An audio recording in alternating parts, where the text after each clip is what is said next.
ਵੱਡੀ ਭੈਣ ਦੀ ਨਜ਼ਰ ਪੋਇਟਰੀ ਹੈ। ਕਹਿੰਦਾ ਕਿ ਹਰ ਕਿਸੇ ਨਾਲ ਧੋਖਾ ਨਹੀਂ ਕਰੀਦਾ, ਇੱਕ ਘਰ ਤੇ ਛੱਡ ਦਿੰਦੀ ਡੈਣ ਏ। ਵੀਰ ਨੂੰ ਮਾਸਾ ਵੀ ਪਰੇਸ਼ਾਨੀ ਹੋਵੇ, ਇੱਕ ਭੈਣ ਏ ਜਿਹੜੀ ਰੋ ਰੋ ਕਰਦੀ ਵੈਣ ਏ। ਵੀਰ ਬੋਲਣ ਜਾਂ ਨਾ ਬੋਲਣ, ਵੀਰਾਂ ਪਿੱਛੇ ਹੁੰਦੀ ਛਦੈਣ ਏ। ਉਹ ਮਾਂ ਤੋਂ ਬਾਅਦ ਜਿਹੜੀ ਮਾਂ ਦਾ ਫਰਜ਼ ਨਿਭਾਉਂਦੀ, ਉਹਨੂੰ ਕਹਿੰਦੇ ਵੱਡੀ भैन है। आपका होस्ट मियां आबिद हुसैन, प्रोग्राम जड़ांवाला की दुनिया के साथ। मैं इस वक्त मौजूद हूँ जड़ांवाला मंडी बचियाना के नवाही गांव 591 गाहबे गंगापुर में। टिकटॉक स्टार मियां दिलदार के पास मौजूद है, आइए इनसे गुफ्तगू करते हैं। ਤੁਸੀਂ ਸਾਨੂੰ ਇਸ ਕਾਬਲ ਸਮਝਿਆ ਕਿ ਚੱਲ ਕੇ ਸਾਡੇ ਕੋਲ ਆਏ ਹੋ। ਦੇਖੋ ਜਦੋਂ ਕੋਈ ਤੁਹਾਡੇ ਕੋਲ ਚੱਲ ਕੇ ਆਂਦਾ, ਤੁਸੀਂ ਇਸ ਕਾਬਲ ਹੁੰਦੇ ਹੋ ਤੇ ਆਂਦਾ, ਤੇ ਤੁਹਾਡਾ ਸ਼ੁਕਰੀਆ ਜਨਾਬ। ये सब ਤੁਹਾਡਾ बहुत शुक्रिया कि ਤੁਸੀਂ ਇੱਕ ਇਸ ਟਾਈਮ ਸਾਡੇ ਪਾਕਿਸਤਾਨ ਦੇ ਇੱਕ ਸਟਾਰ ਹੋ, ਪਾਕਿਸਤਾਨ ਦਾ ਨਾਮ ਰੋਸ਼ਨ ਕਰ ਰਹੇ ਹੋ, ਆਪਣੇ ਗਾँव ਦਾ ਨਾਮ ਰੋਸ਼ਨ ਕਰ ਰਹੇ ਹੋ। ਬੜੀ ਖੁਸ਼ੀ ਹੁੰਦੀ ਕਿ ਸਾਡੇ ਵੀ ਇਸ ਦੁਨੀਆ ਦੇ ਇਸ ਮੁਲਕ ਦੇ ਵਿੱਚ ਐਸੇ ਸਟਾਰ ਹੈ ਨੇ ਕਿ ਜਿਹੜੇ ਇੱਕ ਲੋਅ ਤਬਕੇ ਦਾ ਤਾਲੁਕ ਰੱਖਦੇ ਨੇ, ਲੇਕਿਨ ਆਉਣ ਵਾਲੇ ਨੂੰ ਇੱਜ਼ਤ ਇੰਨੀ ਦਿੰਦੇ ਨੇ ਕਿ ਜਿਸ ਤਰ੍ਹਾਂ ਇੱਕ ਆਉਣ ਵਾਲਾ ਪਤਾ ਨਹੀਂ ਕੋਈ ਚੀਫ ਮਿਨਿਸਟਰ ਤੁਹਾਡੇ ਕੋਲ ਆ ਰਿਹਾ। ਤੁਸੀਂ ਸਾਡੀ ਇੰਨੀ ਇੱਜ਼ਤ ਕੀਤੀ ਕਿ ਸਾਨੂੰ ਬੜੀ ਖੁਸ਼ੀ ਹੋਈ। ਕੋਈ ਮਸਲਾ ਨਹੀਂ ਭਾਈ। ਦੇਖੋ ਜਿਹੜਾ ਵਕਤ ਜਾ ਰਿਹਾ ਵਾ, ਸਾਡੇ ਕੋਲ ਤੇ ਇੰਨਾ ਟਾਈਮ ਨਹੀਂ ਹੁੰਦਾ ਕਿ ਅਸੀਂ ਆਪਣੇ ਜਵਾਈਆਂ ਭਾਈਆਂ ਦੇ ਕੋਲ ਵੀ ਚੱਲ ਕੇ ਜਾਈਏ। ਪੰਜਾਬੀ 'ਚ ਦੱਸਣਾ ਚਾਹਾਂਗਾ ਕਿ ਜਦੋਂ ਕੋਈ ਆਪਣਾ ਕੀਮਤੀ ਵਕਤ ਕੱਢ ਕੇ ਤੁਹਾਡੇ ਕੋਲ ਆਂਦਾ ਨਾ, ਜਿਨ੍ਹਾਂ ਲੋਕਾਂ ਦੀ ਸਪੋਰਟ ਨਾਲ ਤੁਸੀਂ ਉੱਪਰ ਆਏ ਆ। ਮੈਂ ਅੱਜ ਸਟਾਰ ਹੈਗਾ ਤੇ ਤੁਹਾਡੇ ਸਾਰਿਆਂ ਦਾ ਕਰਕੇ ਹੀ ਆ, ਵਰਨਾ ਮੈਨੂੰ ਅੱਜ ਤੋਂ ਸਾਲ ਪਹਿਲੇ ਕੋਈ ਵੀ ਨਹੀਂ ਸੀ ਜਾਣਦਾ। ਠੀਕ ਆ, ਅੱਲਾ ਪਾਕ ਨੇ ਇੱਕ ਜ਼ੇਨ ਦਿੱਤਾ, ਮਾइंड ਦਿੱਤਾ, ਆਪਣੇ ਬਲਬੂਤੇ ਤੇ ਕੋਈ ਵੀ ਨਹੀਂ ਉੱਠ ਸਕਦਾ। ਸਾਰੇ ਭਾਈਆਂ ਦੀ ਸਪੋਰਟ ਹੁੰਦੀ ਆ ਤੇ ਮੈਂ ਸ਼ੁਕਰਗੁਜ਼ਾਰ ਹਾਂ ਆਪਣੇ ਉਹਨਾਂ ਫੈਨਾਂ ਦਾ ਜਿਹੜੇ ਮੈਨੂੰ ਸਪੋਰਟ ਕਰਦੇ ਨੇ, ਅੱਛੀਆਂ ਗੱਲਾਂ ਨੂੰ ਲਾਈਕ ਕਰਦੇ ਨੇ, ਔਰ ਮੈਂ ਇੱਕ ਅੱਛੇ ਕੰਮ ਤੋਂ ਵਾਇਰਲ ਹੋਇਆ। ਮੈਂ ਸਭ ਦੂਸਰੇ ਟਿਕਟੌਕ ਸਟਾਰਾਂ ਦੀ ਵੀਡੀਓ ਦੇਖੀ ਦੀਆਂ ਵਾ, ਕੁੜੀਆਂ ਦੇ ਨਾਲ ਛਾਲਾ ਮਾਰ ਰਹੇ ਨੇ, ਟੱਪ ਰਹੇ ਨੇ, ਲੇਕਿਨ ਤੁਹਾਡੀ ਕੋਈ ਐਸੀ ਵੀਡੀਓ ਨਹੀਂ ਹੈਗੀ। ਦੇਖੋ ਜੀ, ਬਸ ਦੁਆ ਕਰੋ ਅੱਲਾ ਇਸ ਕੰਮ ਤੋਂ ਬਚਾਈ ਰੱਖੇ। ਦੇਖੋ ਜੀ, ਅਸੀਂ ਪਿੰਡਾਂ ਵਾਲੇ ਲੋਕ ਇਹਨਾਂ ਚੀਜ਼ਾਂ ਨੂੰ ਬਹੁਤ ਗਲਤ ਸਮਝਦੇ ਹਾਂ ਕਿ ਕਿਸੇ ਧੀ ਭੈਣ ਦੇ ਨਾਲ ਵੀਡੀਓ ਬਣਾਉਣੀ। ਮੈਸੇਜ ਆਉਂਦੇ ਨੇ, ਲੜਕੀਆਂ ਮਿਲਣ ਵੀ ਆਉਂਦੀਆਂ ਨੇ, ਕੋਸ਼ਿਸ਼ ਇਹੀ ਕਰੀਦੀ ਕਿ ਹਰ ਕਿਸੇ ਨੂੰ ਭੈਣ ਹੀ ਕਹਿ ਦਈਏ। ਕਿਸੇ ਨੇ ਪਸੰਦ ਨਹੀਂ ਕੀਤਾ? ਦੇਖੋ ਜੀ, ਪਸੰਦ ਤਾਂ ਬਹੁਤ ਕਰਦੇ ਨੇ, ਲੇਕਿਨ ਮੈਂ ਕਦੇ ਆਪਣੇ ਇਨਬੌਕਸ 'ਚ ਜਾ ਕੇ ਮੈਸੇਜ ਖੋਲ੍ਹ ਕੇ ਨਹੀਂ ਚੈੱਕ ਕੀਤੇ, ਨਾ ਕਦੇ ਇੰਸਟਾਗ੍ਰਾਮ 'ਤੇ। ਕਦੇ ਖੋਲ੍ਹ ਵੀ ਲਈਏ ਤਾਂ ਇਗਨੋਰ ਕਰ ਦਈਦਾ। ਉਹ ਘਰ ਵਾਲਿਆਂ ਨੇ ਇੱਕ ਗੱਲ ਦੱਸੀ ਸੀ ਕਿ ਸਾਡੀ ਇੱਜ਼ਤ ਦਾ ਖਿਆਲ ਰੱਖੀ, ਅਤੇ ਸਾਡੇ ਲਈ ਇਹ ਗੱਲ ਬਹੁਤ ਵੱਡੀ ਹੁੰਦੀ ਆ ਜਦੋਂ ਸਾਡੇ ਵਾਲਦੈਨ ਉੱਠ ਕੇ ਇੰਨੀ ਗੱਲ ਕਹਿ ਦਿੰਦੇ ਕਿ ਸਾਡੀ ਇੱਜ਼ਤ ਦਾ ਖਿਆਲ ਰੱਖੀ। ਇਸ ਲਫ਼ਜ਼ ਦੇ ਵਿੱਚ ਬਹੁਤ ਜ਼ਿਆਦਾ ਗਹਿਰਾਈ ਹੁੰਦੀ ਆ ਜੇ ਸਮਝੀਏ ਤਾਂ। ਜਿਹੜੇ ਅੱਜ ਕੱਲ੍ਹ ਦੇ ਪਾਕਿਸਤਾਨੀ ਲੋਕ ਮੋਬਾਈਲ ਟੱਚ ਕਰ ਰਹੇ ਨੇ, ਇਸਤੇਮਾਲ ਕਰ ਰਹੇ ਨੇ ਲੜਕੇ, ਉਹਨਾਂ ਨੂੰ ਕਿਸੇ ਖੁਸਰੇ ਦਾ ਵੀ ਮੈਸੇਜ ਆ ਜਾਏ ਨਾ ਤਾਂ ਫੌਰਨ ਰਿਪਲਾਈ ਕਰਦੇ ਨੇ, ਯਾਰ ਡੀਪੀ ਕੁੜੀ ਦੀ ਲੱਗੀ ਆ। ਲੇਕਿਨ ਤੁਹਾਡੇ 'ਚ ਕੋਈ ਜ਼ਿਹਨ 'ਚ ਇਹੋ ਜਿਹਾ ਮਾइंड 'ਚ ਨਹੀਂ ਹੈ? ਦੇਖੋ, ਜੇ ਤਾਂ ਮੈਸੇਜ ਇੱਕ ਆਂਦਾ ਹੋਵੇ ਤਾਂ ਹੋ ਸਕਦਾ ਮੈਂ ਵੀ ਕਰਾਂ। ਮੈਸੇਜ ਭਾਈ ਹਜ਼ਾਰਾਂ ਆਉਂਦੇ ਨੇ ਤੇ ਕੋਈ ਪਤਾ ਨਹੀਂ ਲੱਗਦਾ ਕੌਣ ਫੇਕ ਆ ਕੌਣ ਅਸਲ ਆ। ਲੋਕ ਇੱਜ਼ਤ ਦੇਣ ਤੋਂ ਬਹੁਤਾ ਬਦਨਾਮ ਕਰਨ ਤੇ ਲੱਗੇ ਹੁੰਦੇ। ਜਦੋਂ ਤੁਹਾਡਾ ਇੱਕ ਮੁਕਾਮ ਬਣ ਜਾਂਦਾ, ਲੋਕ ਇੱਜ਼ਤ ਦੇਣ ਵਾਲੇ ਲੋਕ ਮੇਰੇ ਨਾਲ ਘੱਟ ਰਾਬਤਾ ਕਰਦੇ ਆ, ਬਦਨਾਮ ਕਰਨ ਵਾਲੇ ਮੇਰੇ ਨਾਲ ਜ਼ਿਆਦਾ ਰਾਬਤਾ ਕਰਦੇ ਆ। ਕਿਸੇ ਤਰੀਕੇ ਸਿਰ ਇਹਨਾਂ ਦੀ ਕੋਈ ਗੱਲ ਸਾਡੇ ਹੱਥੀ ਲੱਗੇ, ਅਸੀਂ ਬਦਨਾਮ ਕਰ ਸਕੀਏ, ਭਲਾ ਹੋਵੇ ਉਹਨਾਂ ਦਾ। ਬਾਕੀ ਉਹਨਾਂ ਨੂੰ ਇੱਕ ਪੈਗਾਮ ਦੇਣਾ ਚਾਹਾਂਗਾ ਕਿ ਲੱਗੇ ਰਹੋ। ਨਾਮ ਹੈਗਾ, ਬਦਨਾਮ ਤਾਂ ਹੋਏਗਾ, ਕਰੋ, ਉਹ ਮੇਰਾ ਹੀ ਹੋਏਗਾ ਨਾ। ਨਾਮ ਤਾਂ ਦਿਲਦਾਰ ਦੇ ਹੈਗਾ ਨਾ, ਚਾਹੇ ਬਦਨਾਮ ਹੋਵੇ ਚਾਹੇ ਕਾਮਯਾਬ ਹੋਵੇ।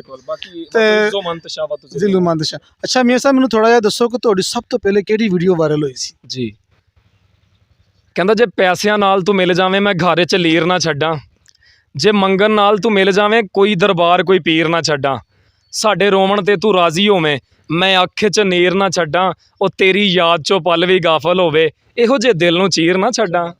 ਮੇਰੀ ਸਭ ਤੋਂ ਪਹਿਲੀ ਪੋਇਟਰੀ ਆ ਵਾਇਰਲ ਹੋਈ ਸੀਗੀ। 1 ਮਹੀਨਾ ਸੀਗਾ ਇਹਨੂੰ ਅਪਲੋਡ ਕੀਤੀ ਨੂੰ। ਉਸ ਤੋਂ ਬਾਅਦ ਮੈਂ ਇੱਕ ਦਿਨ ਖੋਲ੍ਹਿਆ ਆਣ ਕੇ ਅਕਾਊਂਟ ਤੇ ਵਿਊ ਹੀ ਵਿਊ, ਫੋਲੋਵਰ ਹੀ ਫੋਲੋਵਰ। ਉਸ ਤੋਂ ਪਹਿਲੇ ਮੈਨੂੰ ਨਹੀਂ ਸੀ ਪਤਾ ਕਮੈਂਟ ਕੀ ਹੁੰਦੇ ਆ, ਵਿਊ ਕੀ ਹੁੰਦੇ ਆ, ਫੋਲੋਵਰ ਕੀ ਹੁੰਦੇ ਆ। ਮੈਂ ਜਸਟ ਆਪਣੀ ਵੀਡੀਓ ਬਣਾ ਕੇ ਅਪਲੋਡ ਕਰ ਦਿੰਦਾ ਸੀਗਾ। ਫੈਨ ਮੇਰੇ ਜਾ ਕੇ ਕੁਛ ਦੇਖਦੇ ਵੀ ਨੇ। ਕਾਫੀ ਫੈਨਾਂ ਦੀ ਖੁਆਇਸ਼ ਹੁੰਦੀ ਕਿੱਥੋਂ ਸਟਾਰਟ ਹੋਏ ਆ, ਤੇ ਪਹਿਲੇ ਕੋਈ ਤਰੀਕਾ ਨਹੀਂ ਸੀ ਮੋਬਾਈਲ ਕਿੱਦਾਂ ਫੜਨਾ, ਵੀਡੀਓ ਕਿੱਦਾਂ ਬਣਾਉਣੀ ਆ। ਹੁਣ ਤੇ ਅਲਹਮਦੁਲਿਲਾ ਹਰ ਚੀਜ਼ ਦਾ ਬਸ ਉਹੀ ਪਿੰਡ ਨੂੰ ਫੜਿਆ ਮੋਬਾਈਲ ਤੇ ਵੀਡੀਓ ਬਣਾ ਕੇ ਚਾੜ ਦਿੱਤੀ, ਕੋਈ ਪਤਾ ਨਹੀਂ ਸੀ ਦਿੱਤੀ ਜੀ। ਮੈਂ ਕੋਈ ਇਹਨਾਂ ਚੀਜ਼ਾਂ ਦਾ ਮਾਹਰ ਨਹੀਂ ਸੀਗਾ। ਤੁਹਾਡਾ ਕੋਈ ਉਸਤਾਦ ਮੁਹਤਰਮ ਵੀ ਹੈ? ਜੀ ਨਹੀਂ, ਮੇਰਾ ਇਸ ਕੰਮ ਦੇ ਵਿੱਚ ਕੋਈ ਉਸਤਾਦ ਮੁਹਤਰਮ ਨੀਗਾ। ਇੱਕ ਭਾਈ ਨੇ, ਭਾਈ ਵਸੀਮ, ਮੈਨੂੰ ਉਹ ਪੋਇਟਰੀ ਲਿਖ ਕੇ ਦਿੱਤੀਆਂ। ਉਹਨਾਂ ਨੇ ਕੋਈ 15-20 ਪੋਇਟਰੀਆਂ ਮੈਂ ਉਹਨਾਂ ਦੀਆਂ ਪੜ੍ਹੀਆਂ। ਮੈਨੂੰ ਯਾਨੀ ਕਿ ਨਾ ਅੱਛਾ ਫੀਲ ਹੁੰਦਾ ਮੈਂ ਉਹਨਾਂ ਨੂੰ ਉਸਤਾਦ ਕਹਾਂ।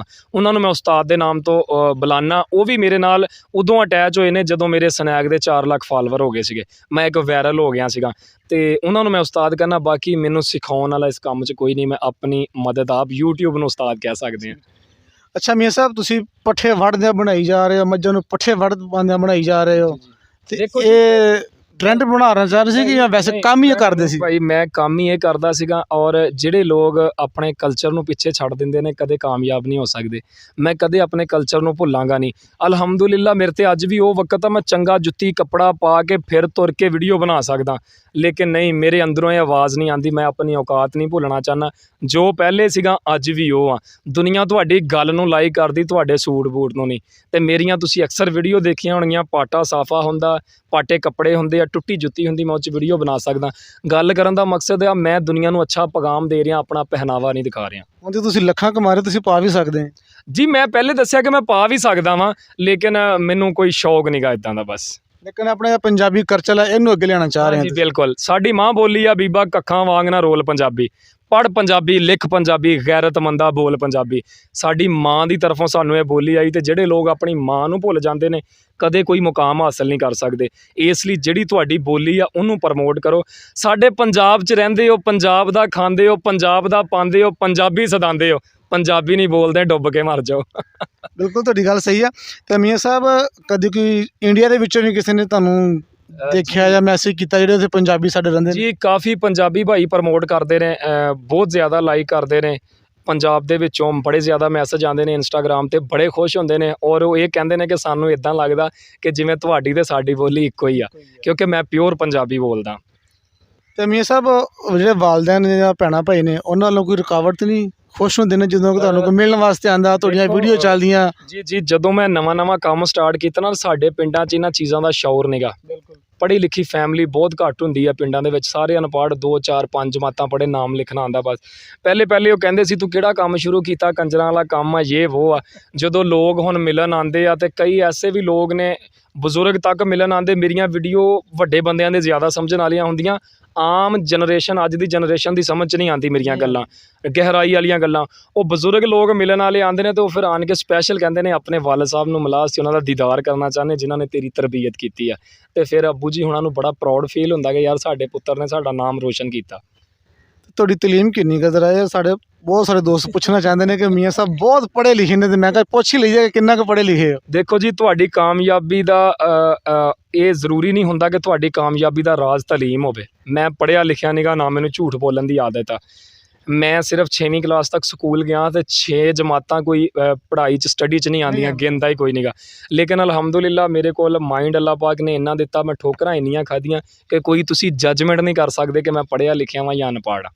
ਜੱਜਮੈਂਟ ਤਾਂ ਵਾਕਈ ਕੋਈ ਨਹੀਂ ਕਰਦਾ। ਜਿੰਨੇ ਤੁਸੀਂ ਕੰਮ ਕਰ ਰਹੇ ਹੋ, ਪਾਕਿਸਤਾਨ ਦੇ ਇੱਕ ਸਟਾਰ ਬਣ ਗਏ ਹੋ, ਅਤੇ ਸਮਝ ਨਹੀਂ ਆਉਂਦੀ ਕਿ ਤੁਸੀਂ ਕਿ 6ਵੀਂ ਦੇ ਸਟੂਡੈਂਟ 6 ਵੀ ਪਤਾ ਨਹੀਂ ਪਾਸ ਕੀਤੀਆਂ ਕਿ ਨਹੀਂ ਕੀਤੀਆਂ। ਮੈਂ ਜਿਸ ਟਾਈਮ ਸਕੂਲ ਛੱਡਿਆ, ਮੈਨੂੰ ਆਪਣਾ ਨਾਮ ਹੀ ਨਹੀਂ ਸੀ ਲਿਖਣਾ ਆਉਂਦਾ, ਮੈਨੂੰ ਆਪਣਾ ਨਾਮ ਵੀ ਨਹੀਂ ਸੀ ਲਿਖਣਾ ਆਉਂਦਾ ਇੰਗਲਿਸ਼ ਦੇ ਵਿੱਚ। ਅਤੇ ਅੱਜ ਅਲਹਮਦੁਲਿਲਾ ਟਾਈਪਿੰਗ 'ਤੇ ਵੀ ਇੰਨੀ ਜ਼ਿਆਦਾ ਸਪੀਡ। ਪ੍ਰੈਕਟੀਕਲ ਤੋਂ ਅੱਗੇ ਕੋਈ ਚੀਜ਼ ਨਹੀਂ ਹੁੰਦੀ, ਤਜਰਬਾ ਸਭ ਤੋਂ ਵੱਡੀ ਚੀਜ਼ ਆ। ਅਤੇ ਮੈਂ ਆਨਾ ਜਿਹੜਾ ਸਬਕ ਦੁਨੀਆ ਦਿੰਦੀ ਨਾ, ਕਿਸੇ ਬੁੱਕ 'ਚ ਨਹੀਂ ਲਿਖਿਆ ਸ਼ਹਜ਼ਾਦਿਓ, ਦੁਨੀਆ ਨੂੰ ਪੜ੍ਹ ਲਓ, ਸਭ ਹਰ ਜਗ੍ਹਾ 'ਤੇ ਕਾਮਯਾਬ ਹੀ ਕਾਮਯਾਬ ਆ। ਤੁਸੀਂ ਭੈਣਾਂ ਦੇ ਬੜੇ ਆਪਣਾ ਟਿਕਟੋਕ ਬਣਾਏ, ਵੀਡੀਓ ਬਣਾਈਆਂ ਵਾ, ਵੱਡੀ ਭੈਣ ਅਤੇ ਛੋਟੀ ਭੈਣ। ਇੱਕ ਤਰ੍ਹਾਂ ਸਾਡੇ ਨਾਜ਼ਰੀਨ ਨੂੰ ਭੈਣਾਂ ਦੀ ਨਜ਼ਰ ਕਰੋ ਨਾ। ਉਹ ਕਹਿੰਦਾ ਕਿ ਵੱਡੀ ਭੈਣ ਦੀ ਨਜ਼ਰ ਪੋਇਟਰੀ ਹੈ। ਕਹਿੰਦਾ ਕਿ ਹਰ ਕਿਸੇ ਨਾਲ ਧੋਖਾ ਨਹੀਂ ਕਰੀਦਾ, ਇੱਕ ਘਰ 'ਤੇ ਛੱਡ ਦਿੰਦੀ ਡੈਣ ਏ। ਵੀਰ ਨੂੰ ਮਾਸਾ ਵੀ ਪਰੇਸ਼ਾਨੀ ਹੋਵੇ, ਇੱਕ ਭੈਣ ਏ ਜਿਹੜੀ ਰੋ ਰੋ ਕਰਦੀ ਵੈਣ ਏ। ਵੀਰ ਬੋਲਣ ਜਾਂ ਨਾ ਬੋਲਣ, ਵੀਰਾਂ ਪਿੱਛੇ ਹੁੰਦੀ ਛਦੈਣ ਏ। ਉਹ ਮਾਂ ਤੋਂ ਬਾਅਦ ਜਿਹੜੀ ਮਾਂ ਦਾ ਫਰਜ਼ ਨਿਭਾਉਂਦੀ, ਉਹਨੂੰ ਕਹਿੰਦੇ ਵੱਡੀ ਭੈਣ ਏ। ਬੜੀ ਗੱਲ। ਅਤੇ ਮੀਆਂ ਸਾਹਿਬ ਆਪਣੇ ਸ਼ਾਦੀ ਦਾ ਪ੍ਰੋਗਰਾਮ ਕਦੋਂ ਗਾ ਤੁਹਾਡਾ? ਦੇਖੋ ਜੀ, ਬੜੇ ਸਾਡੇ ਕੋਲ ਐਸੇ ਹੋਣਗੀਆਂ ਸਾਡੀਆਂ ਭੈਣਾਂ ਦੀਆਂ ਖੁਆਇਸ਼ਮੰਦ ਹੋਣਗੀਆਂ ਕਿ ਮੀਆਂ ਦਿਲਦਾਰ ਨਾਲ ਸ਼ਾਦੀ ਹੋਵੇ ਸਾਡੀ। ਓਏ ਅੱਲਾ ਮਾਰੀਏ। ਅਤੇ ਦੱਸੋ ਅਤੇ ਇਹਦੇ ਬਾਰੇ ਕੀ ਕੋਈ ਖਿਆਲ ਹੈ? ਕਿਸੇ ਲਈ ਖਾਹਿਸ਼ ਰੱਖਣਾ ਤੇ ਕੋਈ ਨਾ ਤੇ ਗੁਨਾਹ ਵਾਲੀ ਗੱਲ ਆ, ਨਾ ਕੋਈ ਬੁਰੀ ਗੱਲ ਆ। ਕਿਸੇ ਲਈ ਖਾਹਿਸ਼ ਰੱਖਣਾ ਵੱਡੀ ਗੱਲ ਨਹੀਂ ਗੀ।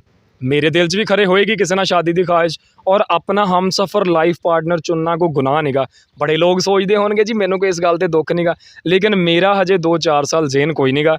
ਮੇਰਾ ਇੱਕ ਜ਼ੇਨ ਆ ਕਿ ਮੇਰਾ ਇੱਕ ਮੁਕਾਮ ਲੈਵਲ ਹੋਵੇ, ਮੈਂ ਆਪਣੇ ਪੈਰਾਂ 'ਤੇ ਖਲੋ ਕੇ ਫਿਰ ਸ਼ਾਦੀ ਦੇ ਬਾਰੇ ਸੋਚਾਂ। ਅਤੇ ਇਹ 2 4 ਸਾਲ ਆਪਣਾ ਹਲੇ ਮੂਡ ਨਹੀਂ ਹੈਗਾ ਕਿ ਜਾਂ ਨੰਬਰ ਨਹੀਂ ਆਪਣਾ ਹਲੇ ਹੈਗਾ? ਨਾ ਜੀ, 2 4 ਸਾਲ ਆਪਣਾ ਮੂਡ ਨੀਗਾ, ਨੰਬਰ ਤੇ ਮੇਰਾ ਹੀ ਆ। ਨੰਬਰ ਤੁਹਾਡਾ ਹੀ ਆ। ਲਓ ਜੀ, ਨੰਬਰ ਮੀਆਂ ਸਾਹਿਬ ਦਾ ਹੀ ਆ, ਲੇਕਿਨ ਹਲੇ ਇਹਨਾਂ ਦਾ ਮੂਡ ਨਹੀਂ ਹੈ ਇਸ ਬਾਰੇ। ਮੀਆਂ ਸਾਹਿਬ ਬਹੁਤ ਸ਼ੁਕਰੀਆ ਤੁਹਾਡਾ, ਸਾਨੂੰ ਇਹਨਾਂ ਟਾਈਮ ਦਿੱਤਾ। ਅਤੇ ਆਪਣੀ ਜ਼ਿਮੀਂਦਾਰੀ ਵਿੱਚ ਤੁਸੀਂ ਉਹ ਨਾਲ ਕਰਦੇ ਹੋ ਕਿ ਜਿਵੇਂ ਛੱਡ ਦਿੱਤਾ? ਜੀ ਮੇਰੇ ਕੋਲ ਜ਼ਿਮੀਂਦਾਰਾ ਵੈਸੇ ਅਸੀਂ ਕਰਦੇ ਹਾਂ, ਅਤੇ ਇੰਨਾ ਟਾਈਮ ਨਹੀਂ ਹੁੰਦਾ ਕਿ ਮੈਂ ਜ਼ਿਮੀਂਦਾਰੇ ਨੂੰ ਟਾਈਮ ਦੇ ਸਕਾਂ। ਦੇਖੋ TikTok, Instagram, Likee, Facebook page, Snack Video, YouTube, ਇਹਨਾਂ ਸਾਰਿਆਂ ਐਪਾਂ 'ਤੇ ਮੈਂ ਕੰਮ ਕਰਦਾ। ਅਗਰ ਇੱਕ ਘੰਟਾ ਵੀ ਲਾਵਾਂ ਤਾਂ 8 ਘੰਟੇ ਬਣਦੇ ਆ। ਅਗਰ ਹਰ ਐਪ ਨੂੰ 1 ਘੰਟਾ ਵੀ ਦੇਵਾਂ ਤਾਂ 8 ਘੰਟੇ ਬਣਦੇ ਆ। ਔਰ YouTube 'ਤੇ ਇੱਕ ਐਸਾ ਐਪ ਆ ਜਿੱਥੇ ਮੈਂ ਵੀਡੀਓ ਐਡਿਟ ਕਰਕੇ ਚਾਹਵਾਂ 2-2.5 ਘੰਟੇ ਤਾਂ ਲੱਗ ਜਾਂਦੇ। ਫਿਰ ਮੈਂ ਪੋਇਟਰੀ ਲਿਖਣੀ ਹੁੰਦੀ ਆ, ਅਗਲੇ ਦਿਨ ਲਈ ਗੱਲਾਂ ਸੋਚਣੀਆਂ ਹੁੰਦੀਆਂ, ਔਰ ਮੈਨੂੰ ਥੋੜ੍ਹੀ ਰੈਸਟ ਵੀ ਚਾਹੀਦੀ, ਜਿਹਦਾ ਕਰਕੇ ਮੇਰੇ ਕੋਲ ਕੰਮ ਕੀਤਾ ਨਹੀਂ ਜਾਂਦਾ।